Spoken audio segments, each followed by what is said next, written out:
আমার সাথে পড়েন আউযু বিল্লাহি মিনাশ শাইতানির রাজীম বিসমিল্লাহির রহমানির রহিম। রহমান তিনি এই কোরআন শিখিয়েছেন, দয়ার সাগর, যার দয়ার কোনো শেষ নাই। সমস্ত দয়ার ভিতরে শ্রেষ্ঠ দয়া হচ্ছে তিনি মানুষকে কোরআন শিখিয়েছেন। সুবহানাল্লাহ ওয়া বিহামদিহি। তিনি আমাদেরকে কোরআন দান করেছেন। কোরআন হচ্ছে জ্ঞানের উৎস। আল্লাহ যে জিনিসটা শিখালেন, এই জিনিসটাই জ্ঞানটা কার? বুঝেন না কথা? এই জ্ঞানটা কার? আল্লাহ পাকের। আমাদেরকে আল্লাহ পাক জ্ঞান দান করেছেন। জ্ঞান হচ্ছে দুই প্রকার, একটা হচ্ছে ওহীভিত্তিক জ্ঞান, আর একটা হচ্ছে গায়রে ওহীভিত্তিক জ্ঞান। ওহির জ্ঞানটা আসে কার কাছ থেকে? চিল্লা এখন কার কাছ থেকে? আল্লাহর কাছ থেকে আসে ওহির জ্ঞান। আর মানুষের কাছে যে জ্ঞানটা আছে এটা হলো তার মন মস্তিষ্ক প্রসূত জ্ঞান। আমাদের কাছে যত জ্ঞান আছে এই জ্ঞানটাকে আল্লাহ পাক বলেছেন ওয়ামা উতীতুম মিনাল ইলমি ইল্লা কলিলা। তোমাদেরকে খুব সামান্যতম জ্ঞান দেওয়া হয়েছে, খুবই সামান্যতম জ্ঞান তোমাদেরকে দেওয়া হয়েছে। আচ্ছা আপনারা বলুন, একটা ছোট্ট পাখি আটলান্টিক মহাসাগরের ভেতরে তার ঠোঁটটাকে ডুবিয়ে তারপরে সে যদি ঠোঁটটা তোলে তাহলে আটলান্টিকের পানি কমবে কতখানি? হ্যাঁ, অনেক কমে যাবে নাকি? আটলান্টিক টের পাবে যে কারো একটা ঠোঁট ঢুকছিল এর মধ্যে? টেরও পাবে না। আটলান্টিক মহাসাগরের ভিতরে পাখি তার চঞ্চুটা ঢুকিয়ে দিয়ে যতটুকুন পানি উঠাতে সক্ষম হয় না। ওহির জ্ঞান বাদ দিয়ে গোটা পৃথিবীতে মানুষের যত জ্ঞান আছে, মানব সৃষ্টির প্রথম দিন থেকে নিয়ে আজ পর্যন্ত, এখান থেকে নিয়ে কিয়ামত পর্যন্ত যত জ্ঞান এসছে এবং যত জ্ঞান হবে মানুষের, সমস্ত জ্ঞান এক জায়গায় করলে আল্লাহ সুবহানাহু ওয়া তাআলার অনন্ত অসীম জ্ঞানের মহাসমুদ্রের ভেতর থেকে পাখি যেমন আটলান্টিক থেকে যতটুকুন পানি উঠাতে পেরেছে, বিশ্বের মানুষ আল্লাহর জ্ঞান থেকে অতটুকুনও তুলতে পারে না।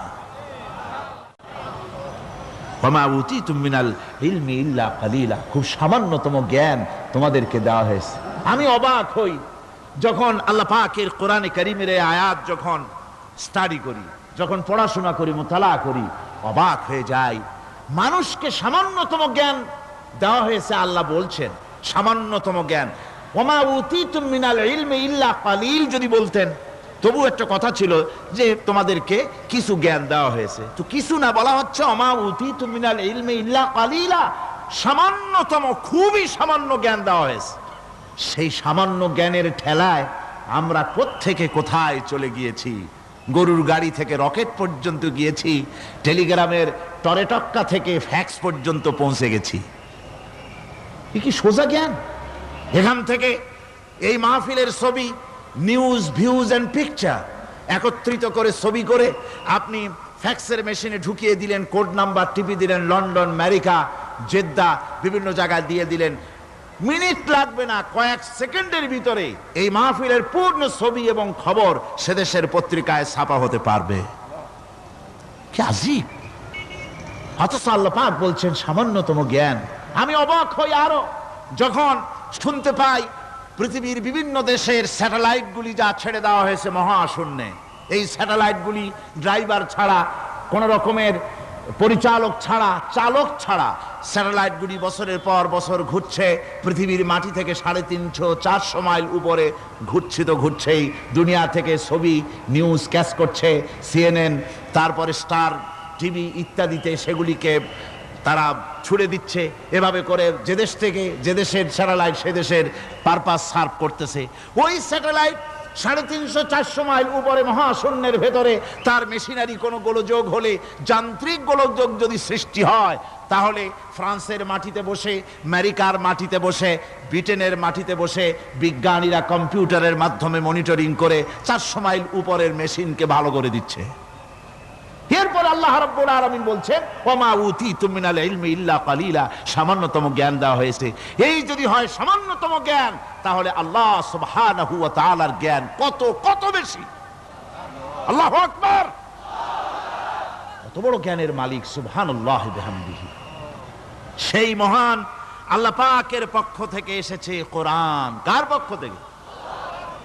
قد جاءكم من الله نور وكتاب مبين আল্লাহ রাব্বুল আলামিন বলেন, আমি আল্লাহর পক্ষ থেকে তোমাদের জন্য এসেছে আলো, তোমাদের জন্য এসেছে নূর, আর তোমাদেরকে আমি দিয়েছি একখানা কিতাব, স্পষ্ট কিতাব দিয়েছি। নূর দিলাম, আলো দিলাম। সে আলো হলেন জনাবে মুহাম্মদুর রাসূলুল্লাহ সাল্লাল্লাহু আলাইহি ওয়াসাল্লাম। আর আমি যে তোমাদেরকে কিতাব দিয়েছি সেই কিতাবের নাম কোরআনে কারীম। একখানা কিতাব দিলাম যার নাম কোরআন শরীফ। একখানা কিতাব দিলাম আর একটা আলো দিলাম তোমাদেরকে। আল্লাহ পাক বলছেন তিনি দয়াবান রহমান, তিনি আমাদেরকে কোরআন শিখিয়েছেন। এই কোরআনের নাম কে রেখেছে? কে রেখেছে কোরআনের নাম?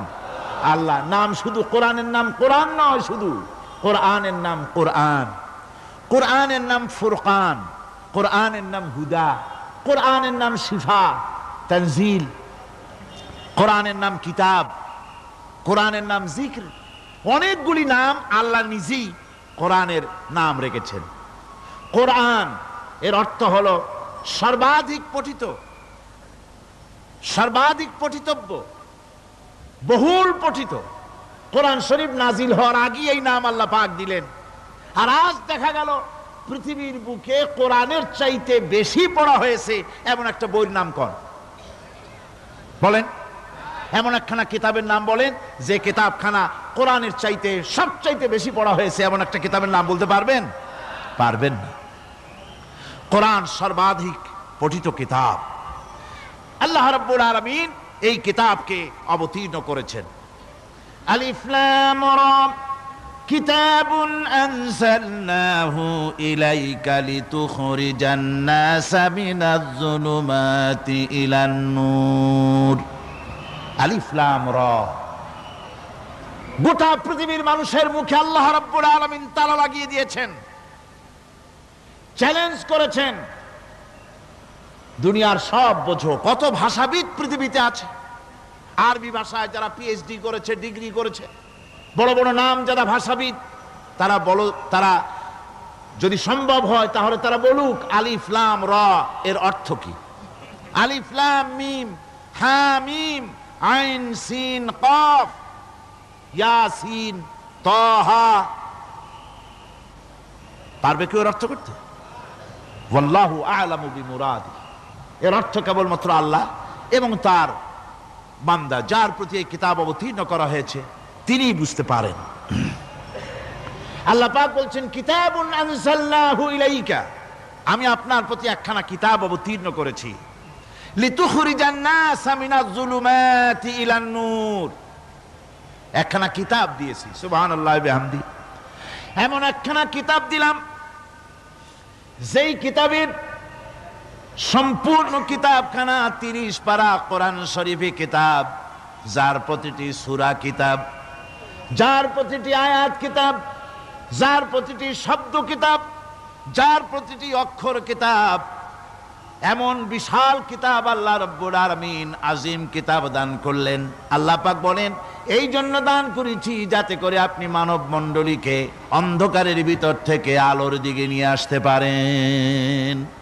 এই জন্যই এ কোরআন আমি আপনার প্রতি নাজিল করেছি। কোরআনে কারীম আল্লাহ পাক অবতীর্ণ করেছেন মানুষের কাছে, অর্থাৎ রাসূল করিম সাল্লাল্লাহু আলাইহি ওয়াসাল্লামের কাছে। এক সময় এইভাবে নাজিল হয়নি, 30 পারা কোরআন একসাথে আসেনি। এসছে কিভাবে? ধারাবাহিকভাবে, আস্তে আস্তে, একটু একটু করে আল্লাহ পাক অবতীর্ণ করেছেন। এই কোরআন আল্লাহ নাজিল করলেন। তিনি বললেন আর রহমান আল্লামাল কোরআন। রহমান, তিনি কোরআন শিক্ষা দিয়েছেন, এমন কোরআন যে কোরআনে কোনো ভুল নাই। জোরে কোন সুবহানাল্লাহ।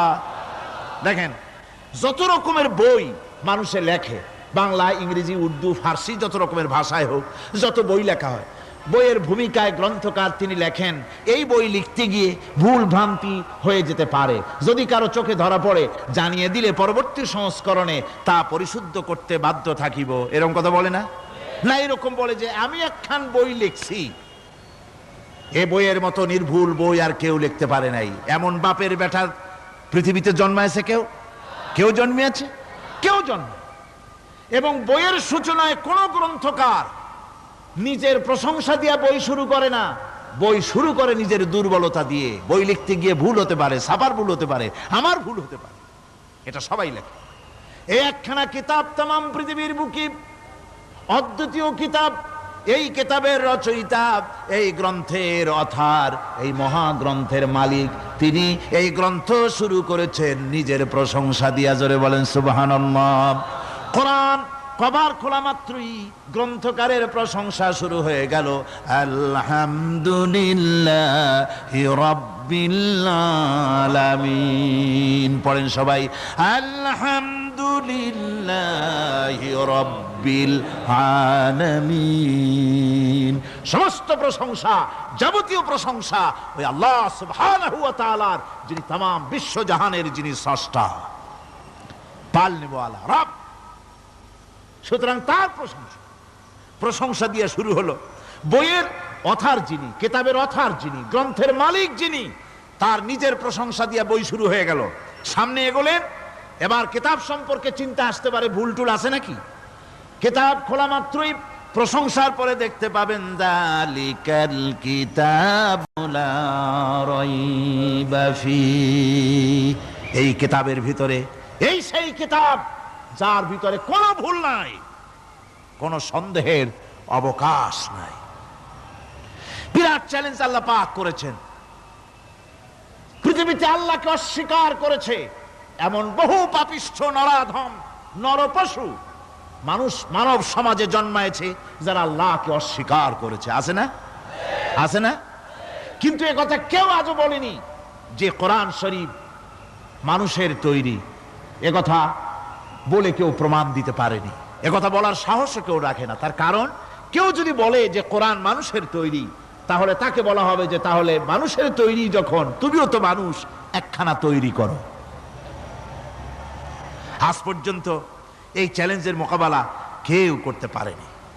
আল্লাহ রাব্বুল আলামিন বলেন, আম ইয়াকুলুনা ইফতারাহু কুল ফাআতু বিসূরাতিন মিন মিসলিহি ওয়াদউ মান ইসতাতা'তুম মিন দুনিল্লাহি ইন কুনতুম সাদিকিন।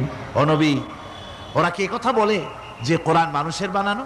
যদি তাই হয়, আপনি বলুন যে তোমরা তোমাদের যত রকমের সাহায্যকারী আছে সমস্ত সাহায্যকারীদের সাথে নাও আর কোরআনের সূরার মতো করে সূরা বানাও। এরপরে আল্লাহ রাব্বুল আলামিন আবার চ্যালেঞ্জ করলেন, কুল লা ইন ইসতামা'তিল ইনসু ওয়াল জিন্নু আইয়াতু বিমিসলি হাযাল কুরআন। আপনি বলুন, तमाम পৃথিবীর মানুষ আর জেনেরা সব একত্রিত হয়ে যাও, সবাই একত্রিত হয়ে কোরআনে কারীমের সূরার মতো করে সূরা বানায় নিয়ে আসো যদি তোমাদের পক্ষে সম্ভব হয়।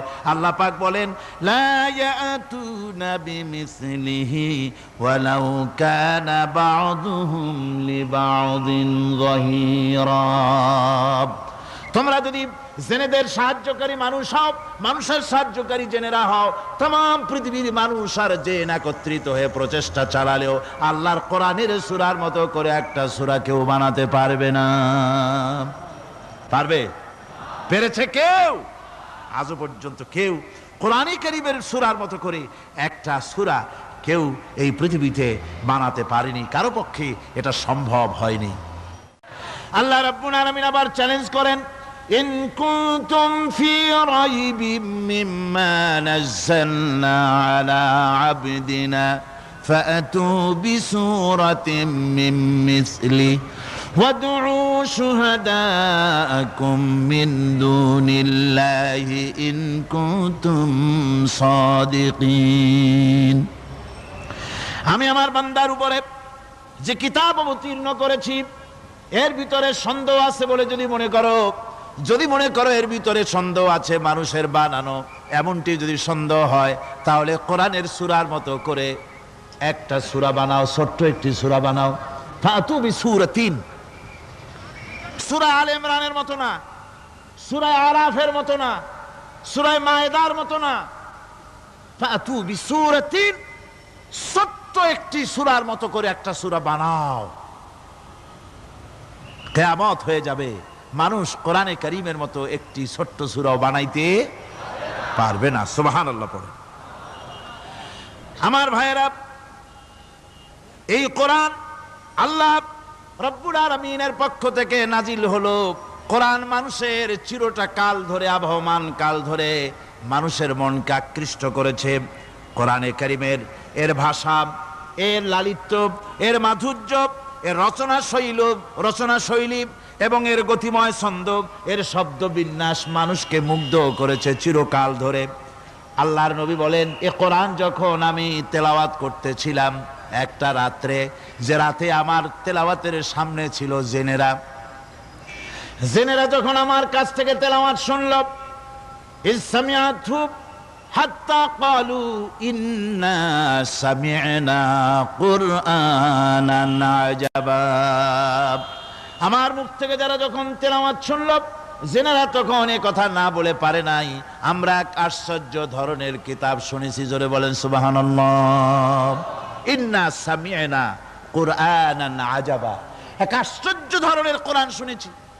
বলতেছে সেই সব জেনেরা যাদের বয়স 1000 বছর, 1500, 2000 বছর, 500 বছর, যারা জাব্বুর শুনেছে, ইনজিল শুনেছে, তাওরীত শুনেছে, সেসব জেনেরা বলছে ইন্না সামি'না কুরআনান আজাবা, আশ্চর্য কিতাব শুনেছি। এমন এক কিতাব ইয়াহদি ইলার রুশদ, যে কিতাব শুনলে পরে শ্রোতাকে হেদায়েতের রাস্তা দেখায় দেয়, এমন এক কিতাব শুনলাম। আর এই কিতাব শোনা মাত্র ফামান্না বিহি, কোরআন শুনলাম আর ঈমান আনলাম। নবীজি বলেন, জেনেরা আমার মুখে তেলাওয়াত শুনে পড়ে নিল লা ইলাহা ইল্লাল্লাহু মুহাম্মাদুর রাসূলুল্লাহ।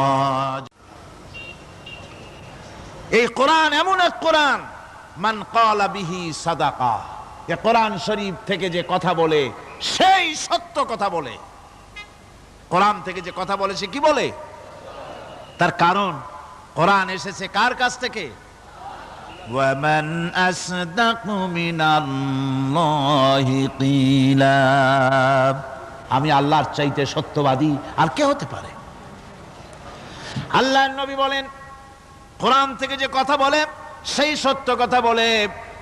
আর ওয়ামান আমিলা বিহি উজরা, এই কোরআন যে আমল করবে তাকে পুরস্কার দেওয়া হবে, সে পুরস্কৃত হবে, দুনিয়ায় পুরস্কার পাবে, আখিরাতেও পুরস্কার পাবে। সুবহানাল্লাহ। ওয়ামান হাকামা বিহি আদালা, আর কোরআন থেকে যে বিচার ফয়সালা করবে সেই কেবলমাত্র সঠিক সুষ্ঠু বিচার কায়েম করবে, সোশ্যাল জাস্টিস সেই করতে পারবে, সুবিচার জাস্টিস কায়েম সেই করতে পারবে। ওয়ামান দাআ ইলাইহি হুদিয়া ইলা সিরাতিম মুস্তাকিম, আর কোরআন থেকে যে দাওয়াত দেয়, কোরআনের দিকে যে দাওয়াত দেয়, সেই কেবলমাত্র সঠিক সহজ সরল রাস্তার দিকে দাওয়াত দেয়, যেই দাওয়াত শুরু হয় পৃথিবীর মাটি থেকে আর শেষ হয় গিয়া জান্নাতুল ফেরদাউসে। আমার ভাইয়েরা, কোরআন এর পরিচয়ের কথা বলতেছিলাম। আল্লাহ পাক কি কোরআন আমাদের শিখালেন, কোন কোরআন আমাদের শিখিয়েছেন, সেই কোরআনের পরিচিতি আপনাদের সামনে আমি তুলে ধরতেছি। আমি নিজে না, এবার কোরআন তার পরিচয় নিজেই দেবে। কেউ যদি কোরআনের কাছে জিজ্ঞাসা করে, কোরআন তুমি কোথা থেকে নাজিল হয়েছ, কে তোমাকে নাজিল করেছে, এই প্রশ্ন যদি কেউ কোরআনের কাছে করে, কোরআন নিজেই তার জবাব দিতে পারে কিনা? কোরআন নিজেই বলে, তানজিলাম মিম্মান খালাকাল আরদা ওয়াস সামাওয়াতিল উলা, এ কোরআন নাজিল করেছেন তিনি, যিনি ওই সুউচ্চ আকাশ আর জমিনকে যিনি সৃষ্টি করেছেন, সেই আল্লাহ আমারে নাজিল করেছেন। কোরআনের কাছে কেউ যদি প্রশ্ন করে, ও কোরআন, এই পৃথিবীতে নাজিল হওয়ার আগে তুমি কোথায় ছিলে, কেউ যদি প্রশ্ন করে, কোরআনে কারীম নিজের পরিচয় শোনায়, আমি কোথায় ছিলাম শোনো। বাল হুয়া কুরআনুম মাজিদুন ফি লাউহিম মাহফুজ, বরং এই কিতাব অতীব মর্যাদা সম্পন্ন সুরক্ষিত ফলকে লিপিবদ্ধ ছিল, আমি ছিলাম লৌহে মাহফুজে, সেখান থেকে এসেছি।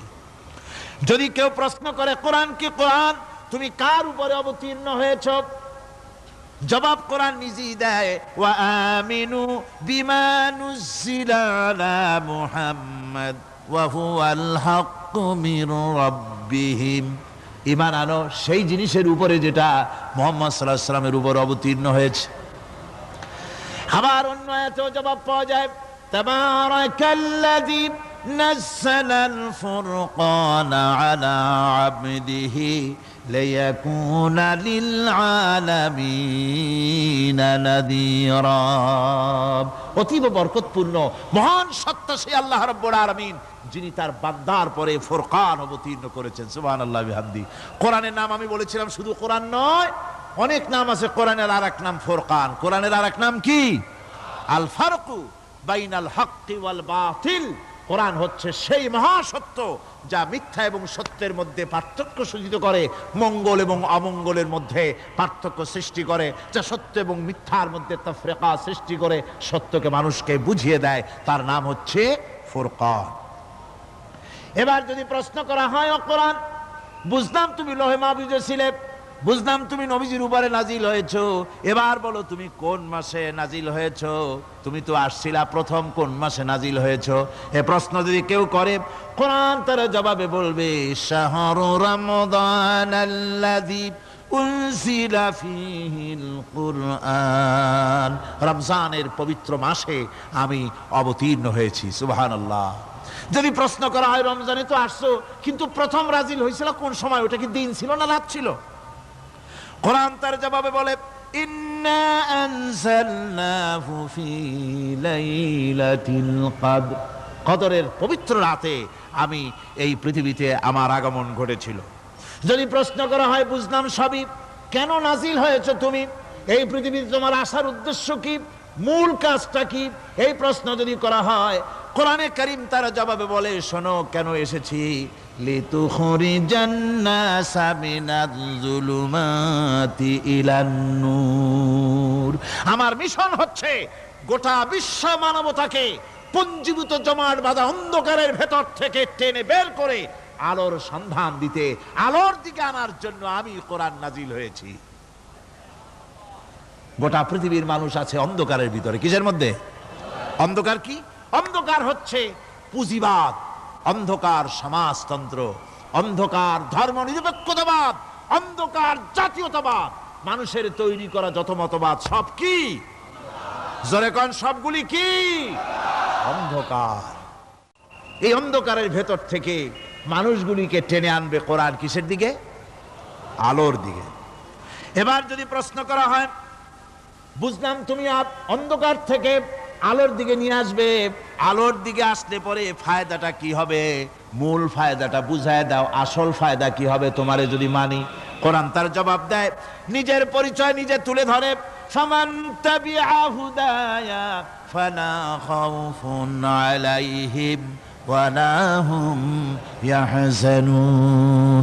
এই কোরআনকে যদি মেনে চলো, এই কোরআনের আইন যদি মানো, সমাজে মানো, ব্যক্তিতে মানো, পরিবারে মানে, রাষ্ট্রে মানো, জীবনের সব ক্ষেত্রে সমস্ত জায়গায় যদি এই কোরআনকে মেনে চলো, ফালা খাউফুন আলাইহিম, তাহলে তোমাদের কোনো ভয় থাকবে না, ওয়ালা হুম ইয়াহজানুন, কোনো চিন্তাও থাকবে না। কিসের ভয় থাকবে না?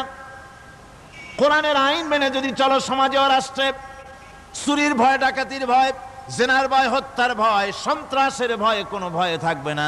ওয়ালা হুম ইয়াহজানুন, চিন্তাও থাকবে না। খাওয়া পড়া, শিক্ষা, চিকিৎসা, বাসস্থান, এগুলির কোনো চিন্তা থাকবে না। কোরআনের সমাজে সব কিছুর গ্যারান্টি দেওয়া হবে, সবগুলি পেয়ে যাবে।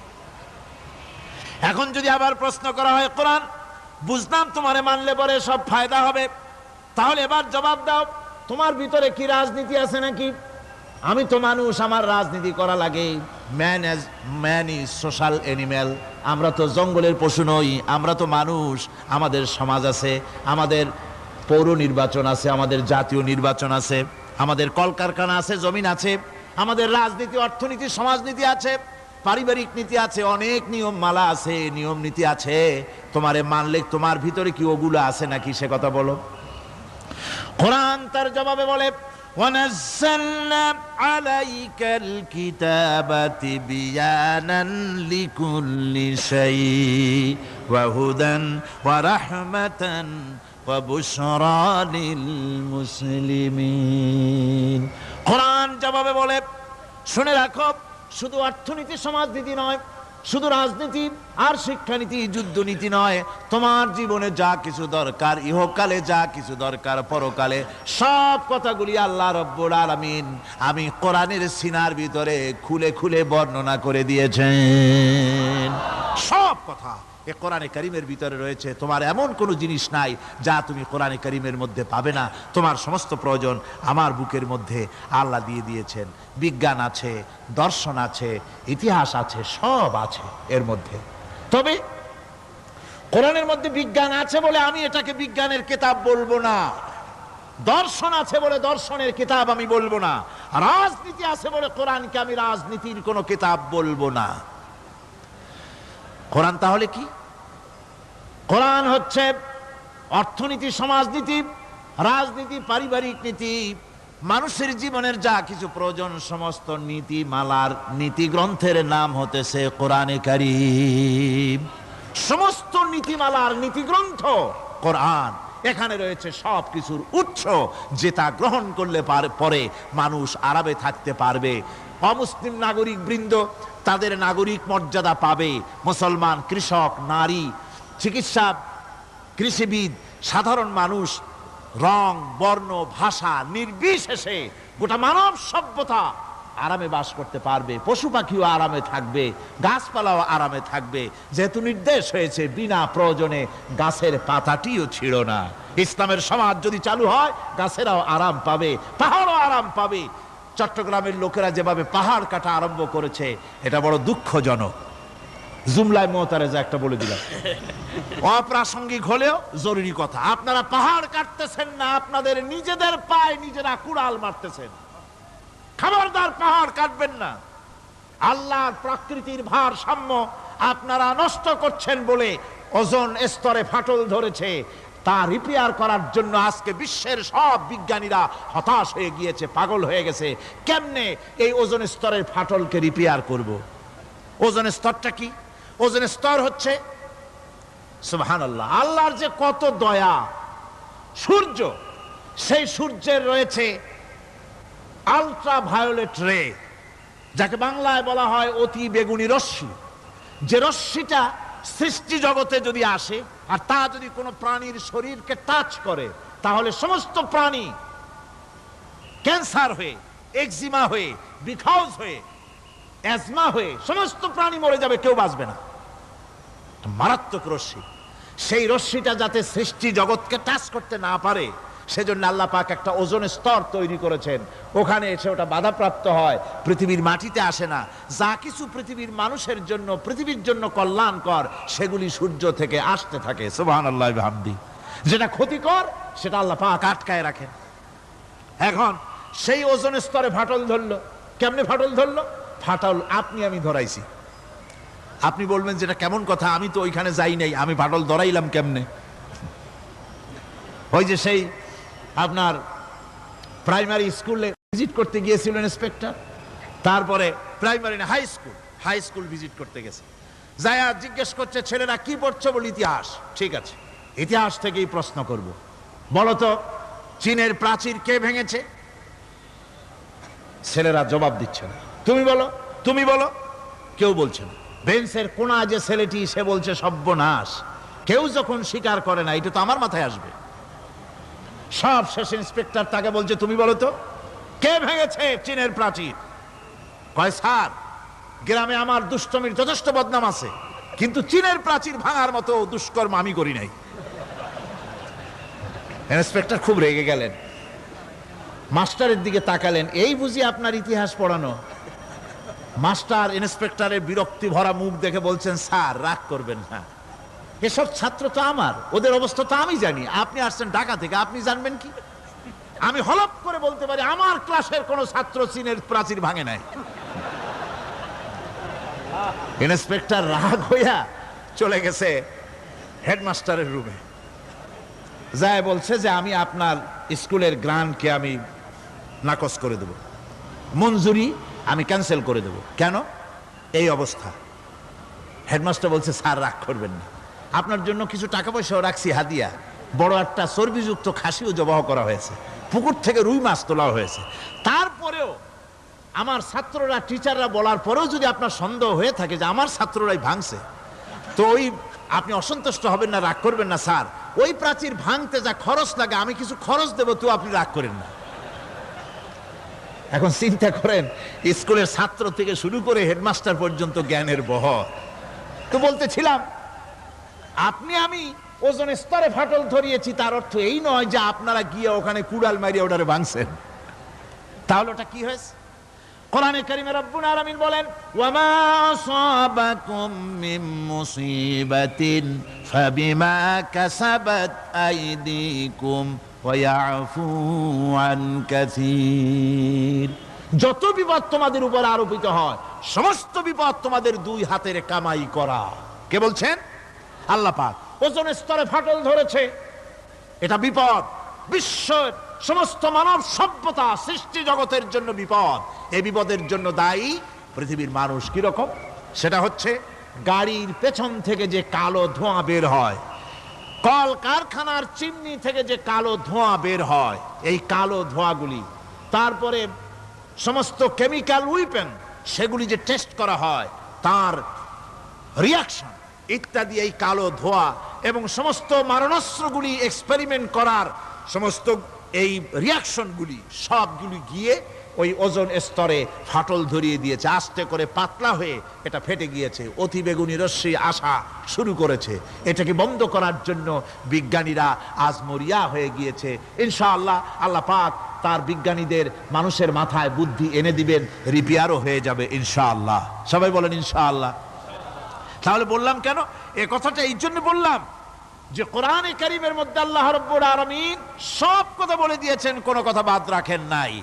পাহাড়গুলি ভেঙে আমরা ক্ষতি করতেছি, গাছগুলি কেটে আমরা ক্ষতি করতেছি, প্রকৃতির ভারসাম্য নষ্ট করে দিচ্ছি, ফলে সমুদ্রের পানি স্ফীত হচ্ছে, ভূমিকম্প বাড়তেছে, ঘূর্ণিঝড় হচ্ছে, টর্নেডো হচ্ছে, পৃথিবী বিধ্বস্ত হয়ে যাচ্ছে, ক্লাইমেটের পরিবর্তন আসছে।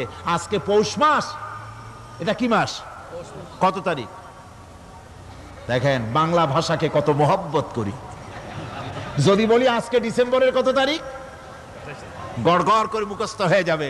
বাংলারে খুব ভালোবাসি, মাসটার তারিখ বলতে পারলাম না, দুঃখিত। এই হলো আমাদের ভালোবাসা। আজকে পৌষ মাসের অর্ধেকও শেষ হয়ে যাচ্ছে, অথচ মনে হচ্ছে শীত যেন তার শ্বশুর বাড়ি বেড়াতে গেছে। এই যে অবস্থা, এই অবস্থা শুধু বাংলাদেশে নয়, গোটা পৃথিবীতে ক্লাইমেটের একটা বিরাট পরিবর্তন আসতেছে, একটা বড় রকমের পরিবর্তন আসতেছে। এর কারণ হচ্ছে এই পৃথিবীর মানুষেরা নিজেরাই প্রকৃতির ভারসাম্যকে নষ্ট করে দিয়েছে। এই ভারসাম্য নষ্ট হওয়ার কারণে আবহাওয়ার পরিবর্তন হচ্ছে, সামুদ্রিক জলোচ্ছ্বাস বাড়তেছে, ভূমিকম্প, আগ্নেয়গিরি ইত্যাদি হচ্ছে এবং পৃথিবীর মানুষ বিধ্বস্ত হচ্ছে। বলতেছিলাম এই কোরআনে কারীমের মধ্যে আল্লাহ পাক সব কথা বলে রেখেছেন। যদি জানতাম, বুঝতাম, তাহলে এই অবস্থার সৃষ্টি হতো না। এটা বিজ্ঞানের বই নয়, রাজনীতির বই নয়, সমাজনীতির বই নয়, বরং সমস্ত নীতিমালার উচ্চ, জ্ঞানের উচ্চ হচ্ছে আল কোরআন। জ্ঞানের উচ্চ কি? আরো জোরে বলেন, জ্ঞানের উচ্চ কি? আল কোরআন। পবিত্র কোরআনে এমন এমন ঘটনা আল্লাহ পাক বলেছেন যা ষষ্ঠ শতাব্দীর দুনিয়া এ সম্পর্কে কিছুই জানতো না।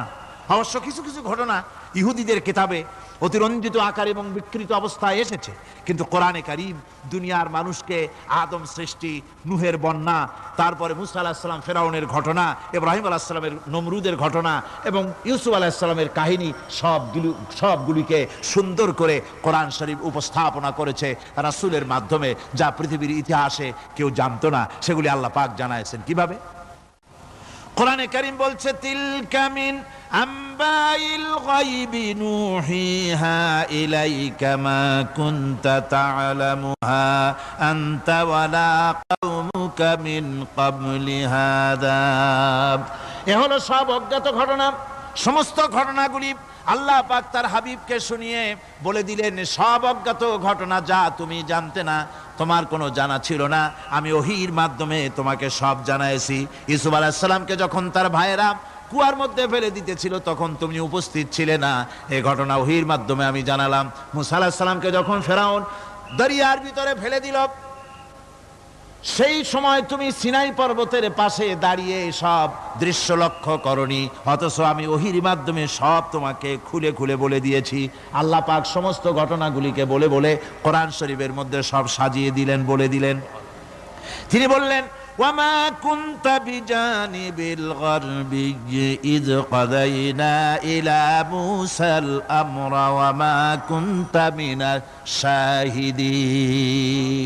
ফিরআউন যে মুসার সঙ্গে যে ব্যবহারটা করলো, এ সময় সেখানে তুমি উপস্থিত ছিলে না, আমি ওহীর মাধ্যমে তোমাকে তা জানিয়েছি। কাযালিকা নাকুসসু আলাইকা মিন আনবাই মা ক্বাদ সাবাকা ওয়া ক্বাদ আতাইনাকা মিন লাদুন্না যিকরা। আল্লাহ পাক বলেন, এভাবে আমি আপনার কাছে অতীত ঘটনাবলী ওহীর মাধ্যমে নিখুঁতভাবে আপনার সামনে সব বলে দিয়েছি। আমার ভাইয়েরা, এই বিশ্বলোকে ঊর্ধ্ব লোক সম্পর্কে নির্ভুল তথ্য বর্ণনা আল্লাহ পাক করে দিয়েছেন কোরআনের মাধ্যমে। 1665 খ্রিস্টাব্দে স্যার আইজাক নিউটন তিনি আবিষ্কার করলেন মাধ্যাকর্ষণ শক্তিকে। এই মাধ্যাকর্ষণ শক্তি, ল অফ গ্রাভিটেশন, এ সম্পর্কে মানুষের এই থেকে কিছু জানলো, কিন্তু আজ থেকে 1400 বছর আগে আল্লাহ রাব্বুল আলামিন তার উম্মি নবী, যিনি কোনো বিজ্ঞানাগারে লেখাপড়া করেন নাই, কোনো সায়েন্স রিসার্চ করেননি, যিনি কোনো কলেজ ইউনিভার্সিটিতে পড়াশোনা করেননি, তার মাধ্যমে জানিয়েছেন মাধ্যাকর্ষণ শক্তির কথা। কোরআন বলছে, ইন্নাল্লাহা ইউমসিকুস সামাওয়াতি ওয়াল আরদা আন তাজুলা। এই পৃথিবী এবং সমস্ত গ্রহ উপগ্রহকে আল্লাহ পাক বলছেন, আমি এমন এক শক্তি দিয়েছি যে শক্তির মাধ্যমে একটা আরেকটাকে আকর্ষণ করে রাখছে। এই পৃথিবীতে মাধ্যাকর্ষণ শক্তি শুধু পৃথিবীর নাই, সূর্যের আছে, মঙ্গলের আছে, নেপচুনের আছে, ইউরেনাসের আছে, বৃহস্পতির আছে। প্রত্যেকটি গ্রহের আলাদা আলাদা মাধ্যাকর্ষণ শক্তি আছে, আর এই শক্তির বলে একটা আরেকটাকে টেনে ধরছে, যাতে করে বিচ্ছিন্ন হয়ে না যায়, যাতে করে ধ্বংসপ্রাপ্ত না হয়। এগুলি আল্লাহ পাক এই তথ্যগুলি কোরআনে কারীমের মধ্যে বলেছেন। ফলে মরিস বুকাইলির মতো লোক, যিনি ফরাসি দার্শনিক, তিনি বলেছেন দুনিয়ার সমস্ত বিজ্ঞানীদের থিওরি হচ্ছে এই, যে বিজ্ঞানের কোনো থিওরি ফাইনাল নয়। আজ একটা হচ্ছে, কাল সেটাকে পরিবর্তন করে নতুন আরেক থিওরি আসতেছে। কিন্তু কোরআনে কারীমের মধ্যে আমি, কে বলতেছেন এ কথা? না না না, মরিস বুকাইলি বলছেন, কোরআন শরীফের ভিতরে আমি যে বিজ্ঞানের তথ্য পেয়েছি, থিওরি পেয়েছি, তার কোনো পরিবর্তন আজও হয় নাই, ভবিষ্যতেও হওয়ার কোনো সম্ভাবনা নাই। মরিস বুকাইলি মনে করেছিলেন বেদ আর বাইবেলে যেমন ভুল আছে, কোরআন শরীফে ওই রকম ভুল আছে, নাউজুবিল্লাহ। সেই জন্য তিনি আরবি শিখলেন কোরআন বোঝার জন্য, ভুল ধরার জন্য। কোরআন শিখলেন কি জন্যে? ভুল ধরার জন্য। আর এমন শেখা শিখছেন, ওই আরবি শিক্ষা মানে আমাদের দেশের লোকদের মতো আনাকুম জানাকুম শেখে নাই, ভালো করেই শিখছে, ভালো করেই মুখস্থ করেছেন, তার ভালো করে আরবি শিখেছেন, তারপরে কোরআন শরীফ পড়েছেন, তারপরে তিনি এ কোরআন পড়ে তেলাওয়াত করে বুঝে এরপরে তিনি বই লিখেছেন দি Bible, the Quran and science. এই বইয়ের মধ্যে তিনি পরিষ্কার লিখেছেন, কোরআন পড়লাম, এর ভিতরে একটা নকতা দেওয়ার, একটা কলমের ফোঁটা দেওয়ার জায়গা কারো নাই। কোরআন নিঃসন্দেহে মহান স্রষ্টা আল্লাহ রাব্বুল আলামিনের মানুষের বানানো কিতাব, এটা হতে পারে না। সুতরাং কোরআন শরীফের মধ্যে আল্লাহ পাক সব কথা বলে দিয়েছেন। বিজ্ঞানের সাথে কিন্তু কোরআনের সংঘর্ষ নাই। অনেকে মনে করে যে বিজ্ঞান আর কোরআন এর মধ্যে বিরাট সংঘর্ষ। না, বিরাট সংঘর্ষ নয়, দুই একটা পয়েন্টে সংঘর্ষ থাকতে পারে। অধিকাংশ ব্যাপারই বিজ্ঞান, আমি মনে করি বিজ্ঞানের আবিষ্কার যত বাড়বে, কোরআন বোঝা মানুষের জন্য তত সহজ হবে। এটা আমার ধারণা, এটা আমার ধারণা। বিজ্ঞানের সাথে দুই একটা পয়েন্টের উপরে সংঘর্ষ আছে, যেমন চন্দ্র এবং সূর্য সম্পর্কে, সৌরজগৎ সম্পর্কে Copernicus, Kepler, Galileo, Newton, Einstein মহাশূন্য সম্পর্কে যে সব বক্তব্য রেখেছেন, সেসব বক্তব্যের সাথে কোরআন শরীফের কিছুটা বৈপরীত্য রয়েছে। যেমন কেউ বলেছেন সূর্য ঘোরে, পৃথিবী স্থির, কেউ বলে সূর্যের চতুর্দিকে পৃথিবী ঘোরে, কেউ কয় চন্দ্র ঘোরে, কেউ কয় আমরা কি আর বসে থাকি, আমরাও ঘুরি। কিন্তু আসলে ঘোরেটাকে কে ঘোরে, এ ফয়সালা কে দেবে? কে দিবে বলুন তো? হ্যাঁ, ঠিক বলেছেন, আল্লাহই দিবেন, কারণ এগুলি সৃষ্টি করেছেন কে? এবার শুনুন, এই বিতর্কের মীমাংসা আল্লাহ পাক করছেন কোরআনে কারিমে বহু আগে। গ্যালিলিও, কেপলার, কোপারনিকাস, এদের বলার অনেক আগে বিশ্বনবী জনাবে মুহাম্মদ রাসূলুল্লাহ সাল্লাল্লাহু আলাইহি ওয়াসাল্লাম তিনি বলে দিয়েছেন, আল্লাহর কথা তিনি বলেছেন, লাশ-শামসু ইয়ামবাগি লাহা আন তুদরিকাল কামারা ওয়ালাল লাইলু সাবিকুন নাহার ওয়া কুল্লুন ফি ফালাকিন ইয়াসবাহুন। প্রবল জ্ঞানী হইবে যাহারা, আপন মনেতে বুঝিবে তাহারা, রাত্রি পারে না আগে যাইবার দিনের স্থান করি অধিকার, চন্দ্র বাঁধে না সূর্যের গায়েতে, সূর্য পারে না চন্দ্রকে ধরিতে, যার যে স্থান বহাল রাখিয়া ভ্রমণ করিছে খোদাকে ডরিয়া। আল্লাহ রাব্বুল আলামিনকে ভয় করে সব ঘুরছে, চাঁদও ঘোরে, সূর্য ঘোরে, মঙ্গল ঘোরে, ইউরেনাস ঘোরে, বৃহস্পতি ঘোরে, পৃথিবীও ঘোরে, সব ঘুরছে তো ঘুরছেই, বন বন করে ঘুরছে একটা নির্দিষ্ট কক্ষপথে, আপন আপন কক্ষপথে ঘুরছে, যার ফলে অ্যাক্সিডেন্ট হয় না। সুবহানাল্লাহ, জোরে বলেন সুবহানাল্লাহ। নির্ধারিত কক্ষে ঘুরছে, নির্ধারিত কক্ষে ঘুরছে। এর কক্ষগুলি আল্লাহ পাক ঠিক করে দিয়েছেন, সেই কক্ষে ঘুরতেছে, একে অপরের পথ অতিক্রম করতেছে না। আবার ওই মহাশূন্যের ভেতরে রয়েছে black hole. Black hole, black hole কি? ব্ল্যাক হোল হচ্ছে একটা বিরাট অন্ধকার গহ্বর, একটা মৃত্যুকূপ। এত বড় বিরাট ব্ল্যাক হোল মহাশূন্যে আছে, বিজ্ঞানীরা হয়রান হয়ে গেছে। তার এত বড় শক্তি, সে শুধু তারা খায় না, কোন তারকা ঘুরতে ঘুরতে যদি তার কাছে এসে যায় তারাকে খেয়ে ফেলে। কোন আলো যদি কাছে আসে, আলো শুষে নিতে নিতে আলো যার থেকে এসেছে সেটাকেও শেষ করে ফেলে। এ ধরনের একটা দারুণ আকর্ষণী শক্তি তার মধ্যে আল্লাহ সৃষ্টি করেছেন। একটা ব্ল্যাক হোল আছে মহাশূন্যের ভিতরে। সূর্য, চন্দ্র, গ্রহ, নক্ষত্র, যে সূর্য পৃথিবীর চাইতে 13 লক্ষ গুণ বড়, এমন 2 কোটি সূর্য খাইয়া হজম করতে পারে এত বড় ব্ল্যাক হোল আল্লাহ তৈরি করে রেখেছেন মহাশূন্যের উপরে।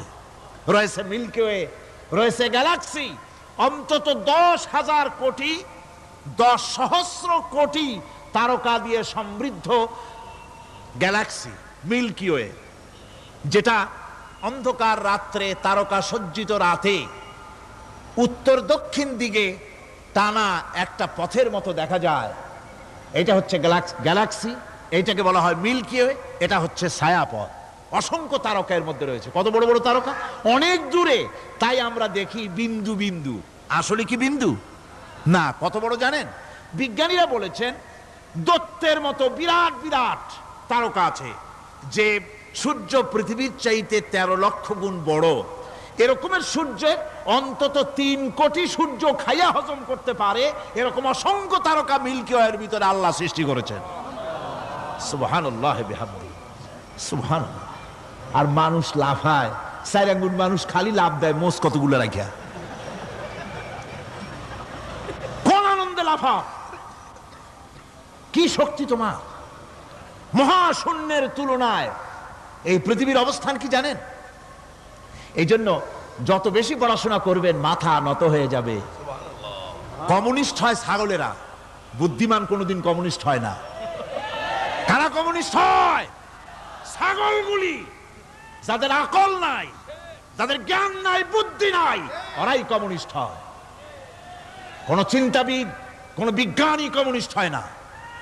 মাথা নত হয়ে যায়, আল্লাহর এই সৃষ্টি দেখে পাগল হয়ে যায়। নিঃসন্দেহে আল্লাহ আছেন, নইলে পরে এগুলি হয় কি করে?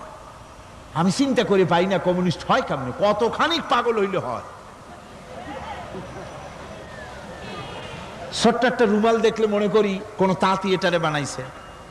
একটা এই কি জানি কয় মাইক দেখলে মনে করি কেউ এটাকে বানাইছে। টেবিল দেখলে মনে করি কেউ বানাইছে। ফ্রিজ দেখলে মনে করি বানাইছে কেউ।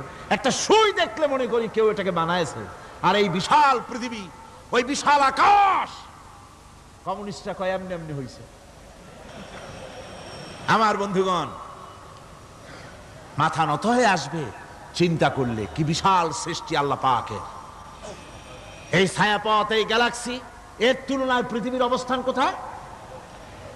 পৃথিবীর অবস্থানটা হচ্ছে, আমার হাতে এটি একটি কলম। এই কলমটা কাগজের উপরে আমি যদি এই নিপটা রাখি, কাগজের ভিতরে নিপে যতটুকুন জায়গা টাচ করবে, মহাশূন্য গ্যালাক্সি মিল্কি ওয়ে আল্লাহর ওই মহাশূন্যের তুলনায় পৃথিবীর অবস্থান একটা কলমের নিপে যতটুকুন জায়গা নেয় এর থেকে বেশি নয়। এই যদি হয় পৃথিবী, তাহলে সেই পৃথিবীর মানুষ আপনি কতটুকুন? সলিমুদ্দি বসিরুদ্দি খালি লাফায়। আমার বন্ধুগণ, লাভ কি? লাভের চোটে বলে হ্যান করেঙ্গে ত্যান করেঙ্গে, লাঠি কে আন্দার মুগুর ভরেঙ্গে। কয়দিন পর শোনা যায় শীত হয়ে পড়ছে, কিছু নাই। সুতরাং আল্লাহ পাকের অসীম সৃষ্টি জগৎ, এর সঙ্গে বিজ্ঞানের সংঘর্ষ কম, দুই একটা পয়েন্টে আছে। বাকি সবগুলিতে বিজ্ঞানের আবিষ্কার যত বাড়তেছে, আল্লাহরে চেনা, সৃষ্টি জগৎকে জানা মানুষের জন্য তত সহজ হচ্ছে। আর রহমান আল্লামাল কোরআন, কোরআন শিখিয়েছেন আমাদেরকে রহমান, এমন নিয়ামত দিয়েছেন যার মধ্যে সব আছে। মানুষ সৃষ্টির ব্যাপারে, মানব সৃষ্টির ব্যাপারে নির্ভুল তথ্য যদি পেতে হয়, তাহলে কার কাছে যাব? জোরে কোন? আল্লাহর কাছে যেতে হবে। আর আল্লাহর কাছে না যাইয়া মানব সৃষ্টির রহস্য যদি জানতে যাই ডারউইনের কাছে, তাহলে আপনার মামু হবে সুন্দরবনের বান্দরেরা। ঠিক কিনা? বান্দরেরা হবে মামু, শিম্পাঞ্জি ওরাং ওটাং হবে আপনার নানা আর দাদা। তার কারণ ডারউইন সাহেব বলেছেন মানুষ এর পূর্বপুরুষ হলো বাঁদর, শিম্পাঞ্জি, ওরাং ওটাং। এটা হলো তার থিওরি অফ ইভলিউশন। এই বিবর্তনবাদের থিওরি পেশ করতে গিয়ে তিনি বলেছেন মানুষ হলো বান্দরের জাত। আরে বেটা, তুই বান্দরের জাত। নিজের লেজ কাটিয়া সকলের লেজ কাটা আরম্ভ করতে যাচ্ছে। কি পাগলের পাগল, মানুষ হয়েছে বান্দরের জাত। আশ্চর্য কথা। কেমনে কইলে? তো বললো যে শিম্পাঞ্জি দেখছে, তো সে শিম্পাঞ্জি দেখে তার মনে হয়েছে যে মানুষ ওইরকমই তো দেখা যায়, তো মানুষ বুঝি বান্দর থেকেই আসছে।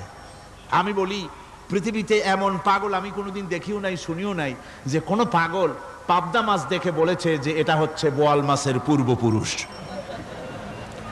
টাকি মাছ দেখে কোনো ছাগলেও বলেছে আজ পর্যন্ত যেটা হলো শোল মাছের পূর্বপুরুষ। পুঁটি খাইতে খাইতে আস্তে আস্তে বিরাট শোলে পরিণত হয়ে গেছে, কোনো পাগলেও বলেনি। আচ্ছা, মেনে নিলাম ডারউইন সাহেবের থিওরি, মেনে নিলাম এক সেকেন্ডের জন্য যে বান্দর থেকেই মানুষ হইছে। এখনো তো বানর প্রজাতি আছে না? শেষ হয়ে গেছে? আছে কিনা? তাহলে সুন্দরবনে যান, যে দেখুন কোন বাঁদর কি এ পর্যন্ত দেখা গেছে যে কোমর পর্যন্ত মানুষের মতো হয়ে গেছে? আর একটু দুধ আর পনির আর একটু এই শুটকি মাছ লোট্টা ফিশ খাওয়াইলে আর কদিনের মধ্যে এই বান্দরটা মানুষ হয়ে যাবে। হয়েছে এরকম? বাঁদরের 12 আনা মানুষ হয়ে গেছে, 14 আনা মানুষ হয়ে গেছে, আর অল্প একটু বাকি। এরকম দেখা গেছে কোথাও? দেখা যায়নি। এগুলি পাগলামি কথা, পাগলামি কথা। মানুষ বানর থেকে আসেনি, মানুষ ওরাং ওটাং থেকে আসেনি, মানুষ শিম্পাঞ্জি থেকে আসেনি। মানুষ এসছে কোত্থেকে? এটা জানতে হলে, এ নির্মূল তথ্য জানার জন্য আসতে হবে কোরআনের কাছে। কার কাছে? আল্লাহ রাব্বুল আলামিন তার হাবিবের মুখ থেকে মানব সৃষ্টি রহস্য তিনি উদ্ঘাটন করে দিয়েছেন। তিনি বলেছেন, দুনিয়াবাসীকে শুনিয়েছেন, ফালয়ানজুরিল ইনসানু মিম্মা খুলিকা মিম্মা ইন দাফিকিন ইয়াখরুজু মিন বাইনিস সুলবি ওয়াত তারাইব। আল্লাহ পাক বলেন, মানুষ কি তার সৃষ্টি রহস্য দেখে না? কেমনে তাকে আমি সৃষ্টি করেছি? মায়ের বক্ষ পিঞ্জর থেকে, বাপের পৃষ্ঠ থেকে সবেগে নির্গত এক ফোঁটা নাপাক পানি দিয়ে আমি আল্লাহ মানুষকে সৃষ্টি করেছি। বান্দর থেকে নয়, ওরাংওটাং থেকে নয়, শিম্পাঞ্জি থেকে নয়। মানুষের অরিজিন মানুষ। আদম থেকে তোমরা জন্মগ্রহণ করেছো, আদম এসেছে মাটি থেকে, তোমরা এসেছো আদম থেকে। সুবহানাল্লাহি ওয়া বিহামদি। এটাই হলো মানব সৃষ্টি রহস্যের কথা আল্লাহ পাক বলে দিয়েছেন। অন্যত্র আল্লাহ বলেন, ইন্না খালাকনাকুম মিন তুরাবিন সুম্মা মিন নুতফাতিন সুম্মা মিন আলাকাতিন সুম্মা মিন মুদগাহ। নিষ্প্রাণ মাটি থেকে তোমার উৎপত্তি হয়েছে, আর এই নিষ্প্রাণ মাটি দিয়ে তোমাকে তৈরি করা হয়েছে। এগুলি মাতৃগর্ভের ভিতরে গিয়া নাপাক পানি ফোঁটা জমাট রক্ত হয়েছে, গোশত হয়েছে, তারপরে মানুষের আকৃতি দিয়েছি, আর এরপরে বাচ্চার আকারে মায়ের পেট থেকে আমি আল্লাহ মানুষ করে তোমাকে বের করেছি। সুতরাং মানব সৃষ্টি রহস্যের কথা বিজ্ঞানের সাথে যেটা সাংঘর্ষিক হবে কোরআনের সাথে, আমরা সেটা মানতে পারি না। আমাদেরকে মানতে হবে মূল জ্ঞানের কিতাবটা। মূল জ্ঞানের কিতাব কোনটা? জোরে কোন তো কোনটা? কোরআন। এখানে সব কথা আল্লামাল কোরআন। কোরআন শিখিয়ে মানুষকে আল্লাহ পাক সবচাইতে বড় দয়া করেছেন, এর থেকে বড় দয়ার হয় না। কোরআন শিখিয়েছেন আমাদের, যার মধ্যে সমস্ত তথ্যের কথা আল্লাহ পাক বলেছেন। The universe and doctor Einstein বইয়ের ভিতরে লেখা হয়েছে যে একদিন এমন হবে যখন ধীরে ধীরে সূর্য তার আলো হারিয়ে ফেলবে, চন্দ্র নিষ্প্রভ হয়ে যাবে, আর পৃথিবী আস্তে আস্তে তার গতি হারিয়ে ফেলবে। একথা আজকের বিজ্ঞানীরা অথবা আজ থেকে কয়েক বছর আগের বিজ্ঞানীরা একথা বলছেন। কিন্তু রাসূল করিম সাল্লাল্লাহু আলাইহি ওয়াসাল্লামের মুখ থেকে আজ থেকে 1400 বছর আগে, যিনি বিজ্ঞানাগারে মোটেও পড়াশোনা করেন নাই, লিখতে জানেন না, পড়তে জানেন না, সই করতে জানেন না, বিজ্ঞান আজ যে কথা বলছে সেই কথা 1400 বছর, 1500 বছর আগে রাসূল করিমের মুখ থেকে আল্লাহ পাক বলছেন।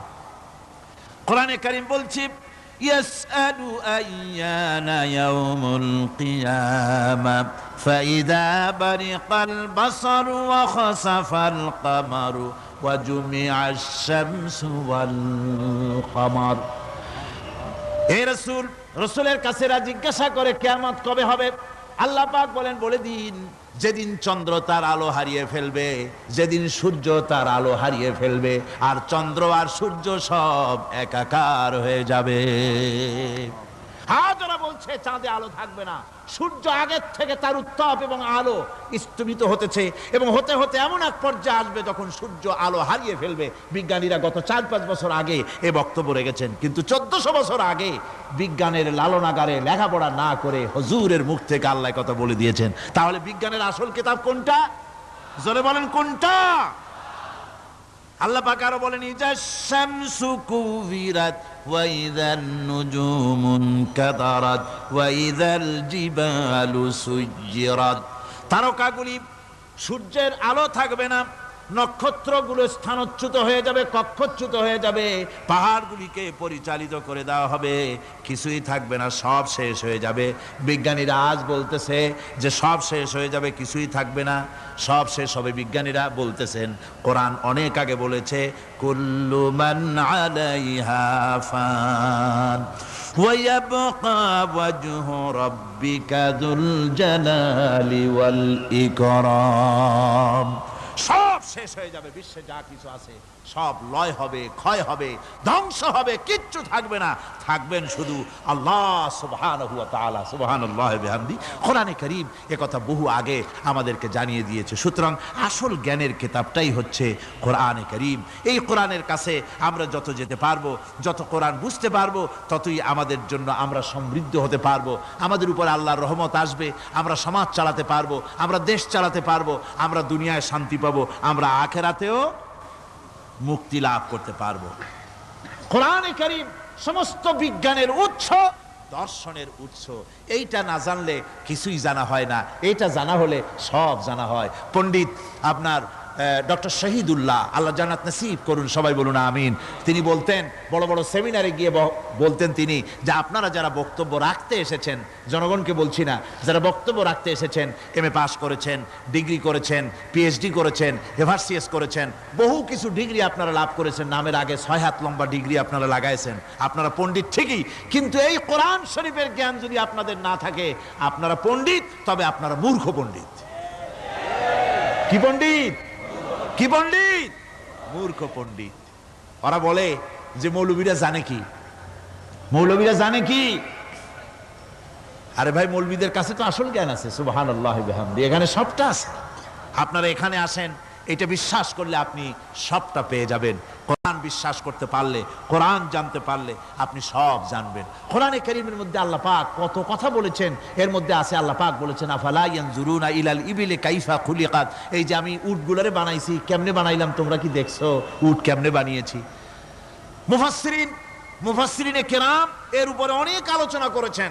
তারা বলেছেন যে উট মরুভূমির জাহাজ, তারপরে উটের পিঠে একটা চুট আছে, কোন কোন উটের পিঠে দুইটা চুট আছে, মাঝখানে বসে একটারে হেলান দিয়ে আর একটা ধরে বসা যায়।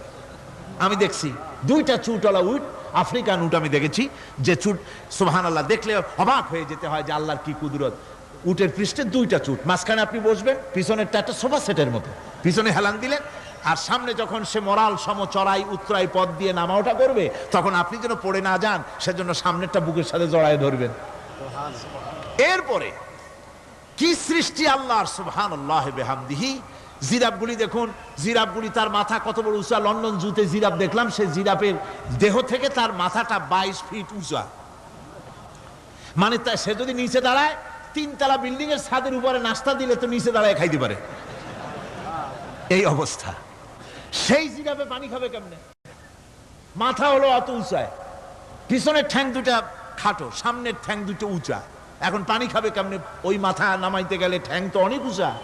আল্লাহ পাক এমন সুন্দর ব্যবস্থা করলেন, সামনের দুইটা ঠ্যাং এভাবে সরায় দেওয়ার মতো। ও যখনই পানি খায় দেখলাম দুইটা ঠ্যাং অনেক ছেড়ায় দেয়, দুই দিকে ঠ্যাং চলে যায়, তখন মাথাটা সহজে নিচে নামায় আসে, পানি খাইতে পারে। এই সুযোগগুলি আল্লাহ সুবহানাহু ওয়া তাআলা তিনি করে দিয়েছেন। ওমা কুন্না আনিল খালকি গাফিলিন, আমি আমার সৃষ্টি জগৎ সম্পর্কে অমনোযোগী নহি। সুবহানাল্লাহ বিহামদিহি। ভল্লুকগুলি কি বিরাট বিরাট একটা ভল্লুক, শ্বেত ভল্লুক দেখেছি, কৃষ্ণ ভল্লুক দেখেছি, হাঁটতেছে মনে হয় যেন পায়ের তলায় হাফসুল করা, ঠিক জুতা পায়ের তলাটা যেমন দেখা যায় ওই রকমের তলাটা, গায়ে একেবারে পশম। লোক ওই বরফের দেশে থাকে তো, সে শীত কষ্ট না পায়, সেই জন্য আল্লাহ একটা কম্বল ওর গায়ে জড়ায় দিয়েছে, অটোমেটিক কম্বল। সুবহানাল্লাহ বিহামদিহি। তো উট, আল্লাহ বলছেন উট কেমনে বানাইছি দেখছো? আফালা ইয়ানজুরুনা ইলাল ইবিলি কাইফা খুলিকাত, উট বানালাম কেমনে দেখেছিস? মানুষ অবাক হলো, আল্লাহ এত কথা থুইয়া উটের কথা বলছেন, কারণ নানান রকম মানুষ বলল। শেষ পর্যন্ত প্রাণীতত্ত্ববিদরা তারা আবিষ্কার করলেন মূল কারণটি। অনেক কারণ আছে আল্লাহ পাকে কথা বলার। উট তো মরুভূমির জাহাজ, তারপরে উট মানুষের অনেক উপকারে আসে, এ কথা বলা হয়েছে। প্রাণীতত্ত্ববিদরা খুঁজে খুঁজে তারা দেখতে পেয়েছে যে উটকে জবাহ করে দেখা গেছে, উট সমস্ত প্রাণী বাতাস থেকে অক্সিজেন যতটা গ্রহণ করে ততটা ছেড়ে যায়, যতটা গ্রহণ করে ততটা ছেড়ে যায়। একমাত্র প্রাণী উট যে যতটা অক্সিজেন গ্রহণ করে বাতাস থেকে সবটা ছাড়ে না, 2/3 ছেড়ে দেয়, 1/3 তার লাংসের পাশে রাখার জন্য আল্লাহ পাক একটা চেম্বার তৈরি করেছেন। ওই চেম্বারের ভিতরে 1/3 অক্সিজেন থেকে যায়, কারণ পানিও রেখে, তার পানি রাখার জন্য রিজার্ভ ট্যাঙ্কি আছে, একটা রিজার্ভ ট্যাঙ্কি আছে, অক্সিজেন রাখার একটা চেম্বার আছে। এগুলি কেন? এই জন্য যে মরুভূমির ভিতরে সাইমুম শিল্পী গোষ্ঠী না, কিন্তু ঝোড়ো হাওয়া, মরুভূমির ভিতরে ঝোড়ো হাওয়া, এই ঝোড়ো হাওয়া যখন আরম্ভ হয়ে যায় তখন মানুষ বাঁচতে পারে না, মানুষ টের পাইয়া সব বাড়িতে চলে যায়। মরুভূমিতে চড়ে বেড়ায় উট, সে যাবে কোথায়? ওর তো যাওয়ার জায়গা নাই। 7 দিন 8 দিন 1 সপ্তাহ 2 সপ্তাহ পর্যন্ত এই মরুভূমিতে ঝড় চলতে থাকে, বালুর ঝড়, কিচ্ছু দেখা যায় না। ওখানে দেখছিলেন বালুর পাহাড়, কালকে আজকে দেখবেন বালুর পাহাড় এখানে চলে আসছে। এইভাবে পাহাড় তৈরি হয়ে যায়, বালি উড়ায় নিয়ে যায় বাতাসে। এই বাতাসের ভিতরে বালু উঠতে থাকে সমানে, মানুষ প্রাণী কিছুই সেখানে শ্বাস করতে পারে না, বাঁচতে পারে না। উটের মতো প্রাণী যে মরুভূমিতে থাকে, ও বাঁচবে কি করে? আল্লাহ সুবহানাহু ওয়া তাআলা ওর লাংসের পাশে অক্সিজেন রাখার চেম্বার করে, পানির ট্যাঙ্কি তৈরি করে দিয়ে রেখে এমন কায়দা করেছেন, ও যখনই টের পায় যে ঝড় শুরু হবে, সাথে সাথে ঠ্যাং দিয়া মুখ দিয়া গর্ত করে বালুর ভিতরে মাথা ঢুকাইয়া 1 সপ্তাহ 2 সপ্তাহ থাকতে পারবে মাটির তলে, অক্সিজেনের অভাব হবে না। আফালা ইয়ানজুরুনা ইলাল ইবিলি কাইফা খুলিকাত, দেখো নাকি কিভাবে সৃষ্টি করেছি আমি এই সুন্দর উটকে, একবার দেখো। আর শুকরিয়া তোমার মাথা নত হবে। যত বড় কমিউনিস্ট হও, আল্লাহর জন্য সেজদা দিতে বাধ্য হবে যদি তোমার ঈমান এতটুকুনো থাকে। আল্লাহুম্মা আমিন। ربنا ظلمنا أنفسنا وإن لم تغفر لنا وترحمنا لنكونن من الخاسرين ربنا لا تزغ قلوبنا بعد إذ هديتنا وهب لنا من لدنك رحمة إنك أنت الوهاب ربنا العالمين। হাজার হাজার মুসলমান নরনারী দীর্ঘক্ষণ ধরে তোমার কোরআনের কথা শুনেছি, মেহেরবানি করে সওয়াবটুকু রাসূল করিম সাল্লাল্লাহু আলাইহি সাল্লামের রূহ মুবারকে পৌঁছে দাও। তাম পৃথিবীর মাটির নিচে যত মুমিন মুমিনাত শুয়ে আছে আল্লাহ তুমি মেহেরবানি করে কবরগুলিকে জান্নাতের টুকরায় পরিণত করে দাও। আমাদের মা বাপ যাদের দুনিয়া থেকে বিদায় হয়ে গেছে আল্লাহ দয়া করে তাদেরকে জান্নাতবাসী করে নিও। রব্বির হামহুমা কামা রব্বায়ানি সাগীরা। ربنا تقبل منا إنك أنت السميع العليم وتب علينا إنك أنت التواب الرحيم سبحان ربك رب العزة عما يصفون وسلام على المرسلين الحمد لله رب العالمين بحق لا إله إلا الله محمد رسول الله السلام عليكم ورحمة الله